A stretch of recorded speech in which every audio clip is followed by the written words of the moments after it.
Welcome to the Cabral Concept, where board-certified naturopath and integrative health practitioner Dr. Stephen Cabral shares how he was diagnosed at the age of 17 with a life-altering illness and given no hope for recovery. It was only after studying and traveling all over the world did he discover how to combine ancient Ayurvedic healing practices with state-of-the-art naturopathic and functional medicine to fully rebalance the body and re-energize it with life. It's time to discover how to get well, lose weight, and finally feel alive again. And now, here's your host, Dr. Stephen Cabral.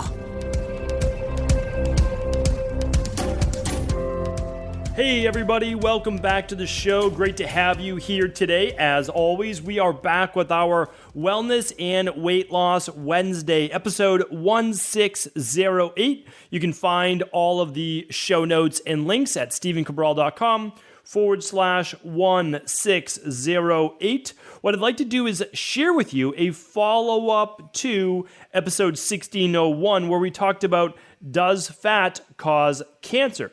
And we've also shared with you over the past couple weeks, whether it was the what's better diet, low carb, paleo, or keto, all different scenarios of how fat can adversely affect your health. Now, today, what I want to do is actually break down the differences, not on the different types of fat, because I've absolutely given you that before on the last episode, so definitely check that out, episode 1601. But what I want to share with you today is the different types of saturated fat. And that's because people believe that all saturated fat is exactly the same. Where what I want to do with you is actually share with you some of the research showing you that it's not all the same, not all affects the heart adversely, and some of it can actually help with weight loss. So pretty interesting. That's why it's on our Wellness and Weight Loss Wednesday show. As always, I'm bringing you the unbiased perspective on wellness, weight loss, and anti-aging. And of course, that includes a whole lot of nutrition, because if we don't get our nutrition right, it's going to be difficult to overcome that in any other aspect of the de-stress protocol. That's the diet, exercise, stress reduction, toxicity, rest, emotional balance, supplements, and success mindset that I talk about in my book, The Rain Barrel Effect. So what we're going to do today is, again, give you an unbiased perspective on saturated fat. A lot of people will just come out directly and say there's no correlation between saturated fat and heart disease. Well, there is a correlation with saturated fat and heart disease, just not in everyone, and that's why there's differing results. So again, I went back. I'm not going to go over the whole episode we did last time, but I gave you the people that are most susceptible, and to be honest, it's pretty easy to run blood work to see if you are one of the more susceptible people. But let's go through it today. So when we're talking about saturated fat, people think, again, that it's only from meat and it's from dairy, but it's actually from some plant-based foods. Now, not a lot. We're talking about coconut oil, but think about how many people are using coconut-based products on a vegan-based diet, or maybe as what they believe would be a healthier version of a fat. We'll go over that. Still a saturated fat, but let's talk about it. Which ones are the most healthy that we can feel the best about? Then, of course, there's palm oil. There's lots of issues around palm oil, especially if you're looking towards a genetically modified version that we certainly do not want, and even in some cocoa butter as well. But again, that's a mixture. So here's what I want to share with you today. You may or may not have known that inside of saturated fats, there are different subgroups. So for example, there's stearic acid, there's palmitic acid, there's myristic acid, there's lauric acid, capric acid, caprylic acid, and caproic acid. Now, the last four, we'll go over those. Those start to be less carbon bonds. What does that mean? Well, it's not as many. The molecular structure is not as strong or as bound as the stearic acid, palmitic acid, and myristic acid. Stearic acid being 18 carbons, palmitic acid being 16, myristic acid being 14, lauric acid being 12 carbons, capric acid being 10 carbon atoms, caprylic acid being 8 carbon atoms, and caproic acid being 6 carbon atoms. You'll see why that makes a difference in just a moment. So I'm going to start to go through these with you today. I will absolutely share some of the research. So if you want to go to stephencabral.com/1608, I will link up a couple of the research-based studies, pros and cons. One more thing I will add, though, is a lot of people want to know, like, hey, what's my overall, I'll probably do another podcast on this, on how certain fats actually increase arachidonic acid, which we certainly don't want elevated in anyone. But you can run an omega-3 and inflammation test actually on these things. And I believe every single person needs to run this test. Vegan, meat eater, carnivore, Mediterranean eater, no matter who you are, because it is one of the best functional medicine tests available. Here's why. It takes all the guesswork out of if you're getting enough omega-3s to balance your omega-6s. So whether you think that you're eating the best grass-fed meat in the world, the best pastured eggs, or you think you're on the best vegan-based diet, listen, run this lab test. Super easy to see if you are balanced in terms of your more inflammatory omega-6s versus your more anti-inflammatory omega-3s. It will even break down your EPA, DHA, your two beneficial forms of omega-3s, and it will give you the ratio. Yes, the ratio, and it will show your arachidonic acid. Amazing test. I mean, really great test. And that's over at equilibriumnutrition.com. You can run that. You can just go to equilibriumnutrition.com, click on the tab at the top that says labs, and you'll find the omega-3 test right there. Of course, these labs, Equilibrium Nutrition, it's not a lab company. So we will supply you with a lab from top-rated CLIA labs. And you're welcome to grab it right there, open source, or you can simply run it through your functional medicine doctor if they'll run it, and your integrative health practitioner as well. So again, options is what it's all about, but that is a number you need to know, especially if you have cardiovascular risk in the family. Okay, so let's get right into it. Saturated fats. When we look at saturated fats, why am I talking about them more lately? Here's why. A lot of people are going low carb, and they've been going low carb for 30 years. So this isn't not really new. This is even 40 years, we'll say. But let's look at it this way. If you go low carb, you need to replace your macros with something else. So there's your macros, your macronutrients are your carbohydrates, your proteins, and your fats. People like to put other ones in there. It's really just those three. So when you reduce a macro, such as carbohydrates, that means you need to increase one of the others, fat or protein. So there's only three. So we have carbs. If we go low, we need to increase fat or protein. Why? Because we need to make up the calories somewhere. You can't just not eat calories. You're going to be exhausted. You're going to your body's going to become more catabolic. It's not an ideal situation. Now, again, you can play with that on up-down days. You can do fasting days. Well, we're talking about for the long term. I never talk about things, what you can do for 1 day or even 3 weeks. I'm talking about what are you going to do for 12 to 16 weeks or longer. So, all right, what happens is on many of the diets, keto is the best example of it, you're going to increase your fats. 70%, maybe 80% of your diet is going to be fat. And a lot of those fats come from saturated fats for many people.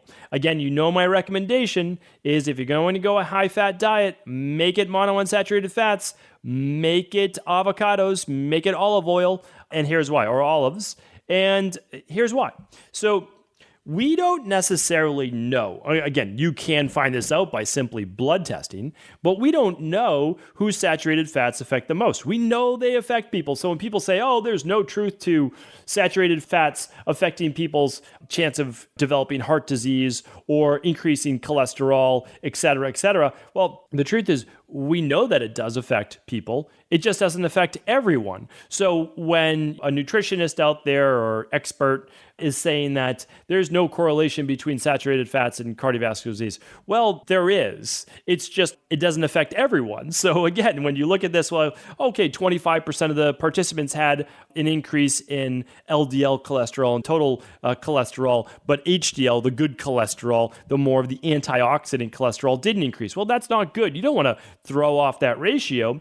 So, and again, it's not erring on the side of safety and health. And my responsibility is to teach health, and it's to teach playing it safe, because you don't know. Unless you're lab testing, you don't know. You have no idea. And so to give people, again, that's why I say as a industry, we need to first follow that Hippocratic oath. We need to follow the first do no harm. That has to be what we do first. So by giving out diet recommendations, that may and absolutely do affect at least 25% of the population. We should be, very wary of that. Okay, so let's get right into it. Although saturated fats don't necessarily affect everyone negatively, which is true. That's the truth. They don't affect, and I would not even say the majority. What happens is this. They don't confer benefit like monounsaturated fats do. So that's the interesting thing, meaning you can't go wrong with the Mediterranean diet that I keep recommending. The avocado, some nuts like walnuts, the olive oil, the olives. So those confer heart health and those confer health benefits, but saturated fats don't. So that's why I'm trying to preach this, is that, yeah, sure, saturated fats may not affect you, but they're not going to positively affect you as well. Okay, but monounsaturated fats give you the positive benefit without the negative. So that's why you keep recommending them, right? So again, whatever diet you're on, you can choose the avocados, the macadamia nuts, the olive oil. All right, let's move on. Let's talk about that first saturated fat, stearic acid. Okay, so one of the most common saturated fats in the American diet, again, the Western-based diet, loaded with fat, especially when we eat fast food. So here's the thing about stearic acid. Kind of interesting, right? And again, I like to stay unbiased. Stearic fat actually lowers the so-called bad cholesterol, and I'm using that in air quotes as well, but it lowers the LDL cholesterol slightly, or sometimes it has absolutely no effect on the cholesterol as well. So cholesterol, at least some of it, also converts to what's called oleic acid, and that's a more unsaturated fat. So it's a small percentage, somewhere between 10 and 20% converts over, 14% some people say, but again, a smaller amount. So stearic acid mainly found in animal-based fat, a little bit in coconut oil and palm oil as well. So stearic acid, again, we're just talking about more cardiovascular-wise today. I'm not going to go into the other effects of stearic acid. Not as bad as one of our other ones coming up. Okay, so palmitic acid, Palmitic. Now, here's the interesting thing about saturated fat. When you look at the back of a wrapper of something, it doesn't tell you what type of saturated fat it is. So we're going to kind of go over some of that today. So palmitic acid is the most common saturated fat, most common saturated fat in the diet, but also one of the most unhealthy. So if we were just looking at it overall for the people that would be susceptible, it can raise your total cholesterol and your bad cholesterol, but does not raise your good cholesterol. So that's not a good thing. Cholesterol does matter. I know some people say, it doesn't matter at all. No, it does matter. And you can certainly talk with a lot of cardiologists. They'll share with you that it is a factor. It's not the only factor, that's for sure. I worked with many, many people in my private wellness practice that have actually had heart attacks previous, but it had nothing to do with high cholesterol, and it had nothing to do with clogged arteries, okay? It can have to do with other factors, such as elevated stress hormones. Cortisol is just one, okay? So important to look at that. It's definitely in palm oil, okay? But also in red meat and dairy, all right? So we want to look at that. Again, I just wanted to share that with you, an important one to look at it. Now, in palmitic acid's defense, it typically is raising the larger LDL particles, which are not as much of a concern as the small LDL particles, right? The low density lipoproteins. So there's some disagreement there in the, let's say, the researchers out there as to its effect, but at the same time, very, very important to look at it is that it does raise overall total, even though the particle size can be larger. Okay, so that's a good thing. Again, we don't want the smaller particle size, and yes, you can test for all of those things if you choose to. Most people don't need to if they're at a good profile, like a 3-to-1 from total cholesterol to HDL or lower, but again, it's not a bad thing to look at all these specific numbers. So the other nice thing is that if you're eating some monounsaturated fats with your palmitic acid, some like linoleic acid, which would come from like flax or any type of chia seeds, etc., that can help offset some of the negative effects of palmitic acid. So it's always nice to know that eating some of your plant-based fats can offset that as well. All right, let's get to myristic acid. Myristic acid does increase total cholesterol and LDL cholesterol, but it does not raise the HDL cholesterol. So again, if you're raising LDL and not raising HDL, it's usually not a good thing. LDL would be considered the bad oxidized cholesterol, and HDL would be considered the good antioxidant-based cholesterol. Again, it's not that simple, but we're going to make it that way for today's show. Because as a general rule, it all holds up. You don't want high levels of LDL. You don't. And the truth is, it may never affect you. That's true. But it certainly shows some type of oxidative-based process in the body. So we want to be careful with that, all right? That does matter, especially as people get older. Okay, so myristic acid, it's not as high in most foods. That's the big thing, okay? Not as high in most foods. Now, when you turn things into more of an oil, it can start to be a little bit higher. So, for example, coconut oil, palm oil can have higher levels of myristic acid, especially because when you're condensing it, right? You're taking coconut, not as high. Now you're turning it into an oil. Okay, now it's higher. But here's the interesting thing. We're going to get into the next four kind of all together, is that, for example, in coconut oil, they have coconut oil has other positive saturated fats that actually offset some of those other issues as well. So when we look at lauric acid, it's a 12 carbon atom, and it is the longest of the medium chain triglycerides. Now, we call them MCTs. So you might have heard of MCT oil before. You might have heard of medium chain triglycerides. These are what I would say they're more of the positive saturated fats. So it does raise total cholesterol, absolutely true. But typically because it's raising the good cholesterol, HDL. So again, if you're changing your diet, you can run your blood work first. You can run it with your PCP, your doctor, and then you can also run it after you've been on this diet for, let's say, 4 months, 3 to 4 months. And I always say that, pick a diet that you want to follow. Don't switch back and forth. Run your blood work before, run your blood work after, and you can kind of check it out to see where you're at in terms of it's called a lipid profile, all right? So great thing to do. So here's the thing. It does not seem to confer benefit or affect you negatively as well.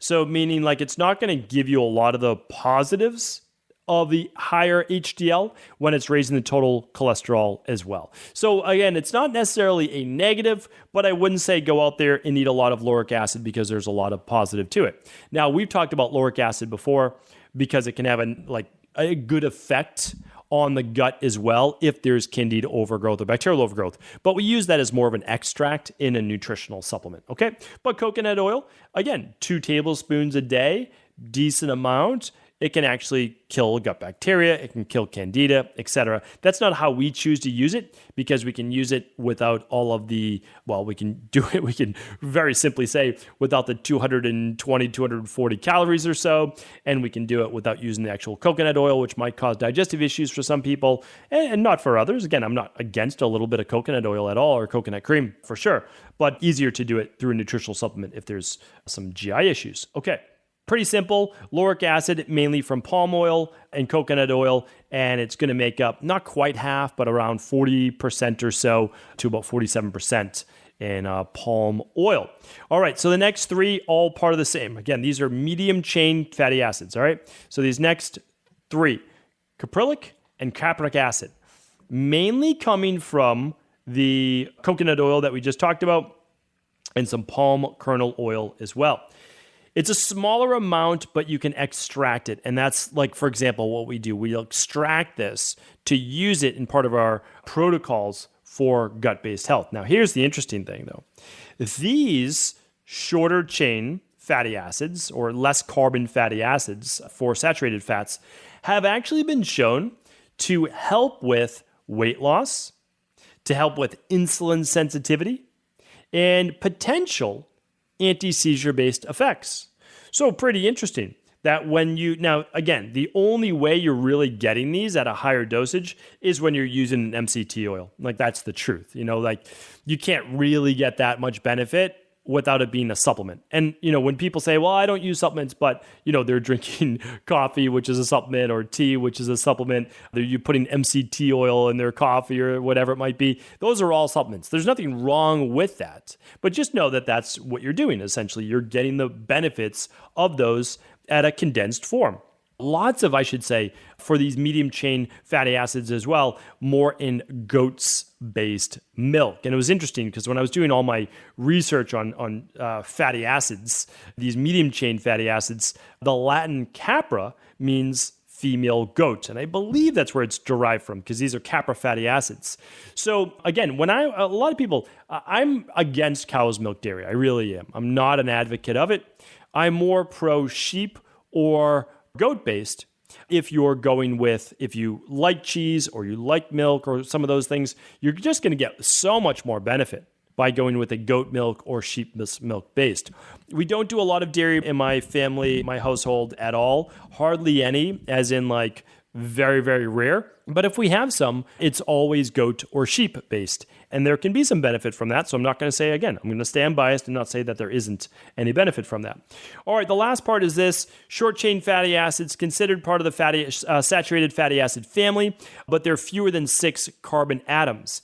And they're actually formed from beneficial gut bacteria, or actually they're formed from the fermentation of the fiber in your diet, which happens in the colon, and it creates these 2 to 4 carbon atom long saturated fatty acids. They're butyric acid at 4 carbons, propionic acid, I believe that's how you pronounce that, at 3 carbon atoms, and acetic acid at 2 carbon atoms. Now, we can see these elevated for different reasons. Sometimes there's an overgrowth, like if we're looking at a Candida metabolic and vitamins-based test, we can actually see if there's an overgrowth of bacteria. They shouldn't be that high. Or if there's not enough, well, someone might be on a lower carb diet. They might not actually be getting enough natural prebiotics. You don't need to take prebiotics, but natural prebiotics with some resistant starch that we've talked about, some pectin, etc. So those can be highly beneficial. We need those. Those can be excellent. Again, we don't want them overdone and we don't want them underdone. And that's why lab testing is really the best way to look for those specific things.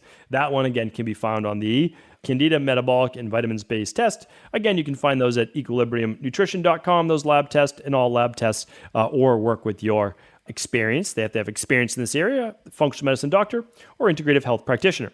So what do we find today? Well, we went through all of the different main saturated fatty acids, and we found that some elevate total cholesterol and LDL, the bad cholesterol, and they don't raise HDL. Well, we'd probably want to do maybe a little bit less of those if you're someone that is more susceptible.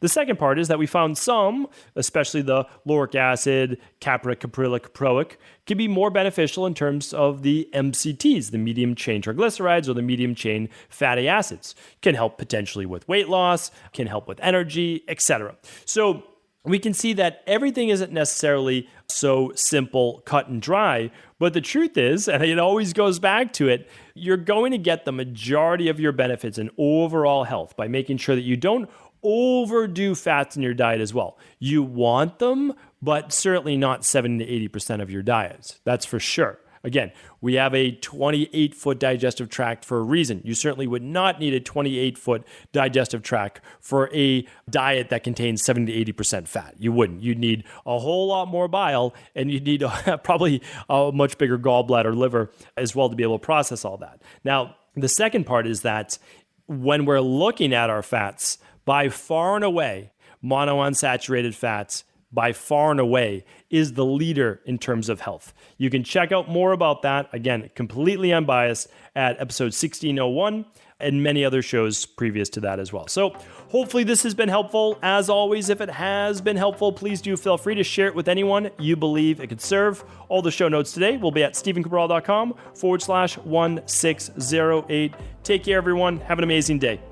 I want to sincerely thank you for your support of this podcast. I couldn't do it without you, and I mean that. I truly do. I also want to make sure you knew that we now have multiple ways for you to find your answers to the most difficult health, wellness, weight loss, and anti-aging questions.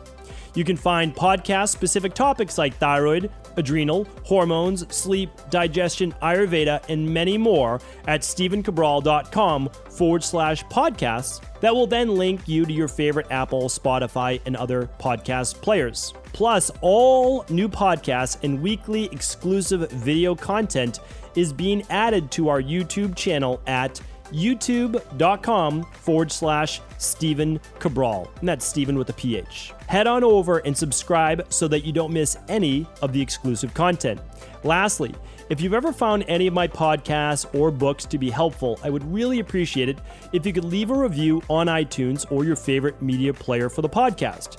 Rating and subscribing to the YouTube and podcast allow me to reach more and more people and help spread my mission of healing throughout the world. Thank you again for being a part of this movement.